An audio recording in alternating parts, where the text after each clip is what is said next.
A whopping 120 billion euros each year succumbs to corruption in the European Union's member states. The figure compares to the bloc's entire annual budget. EC Commissioner Cecilia Malmstroem says the extent of the problem is breathtaking.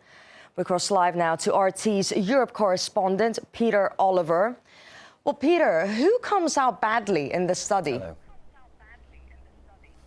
Well, everybody comes out of this looking a little bit shifty. What we have seen, though, is the EU Commission, who put forward this report, referring to corruption within the European Union as breathtaking. Now, upwards of 120 billion euros a year may have been done in backhanded deals.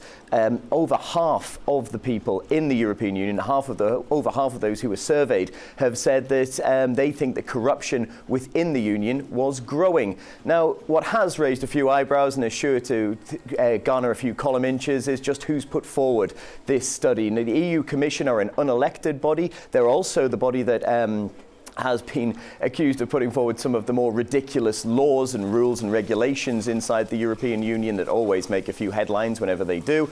But they also haven't looked into EU institutions, and the fact that they've declined to do that may may warrant further investigation into seeing just what it would have been if they had been looked into as well. But from what we have, the 41-page report, it says that 76% of people who were surveyed within the European Union said that corruption was widespread.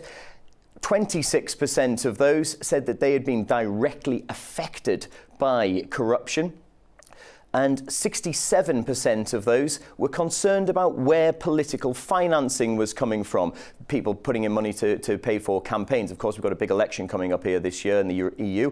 23%, only 23% thought that the governments in the European Union were effective in tackling corruption, and 73% said that bribery for public services was the best way to go about achieving that. So it all doesn't really make very good reading for the European Union, but as I say, this is what's being put forward by the EU Commission, looking into the current state of the grey market, if you will, here in the EU. Peter Oliver with the latest there on corruption in the EU. Thank you very much.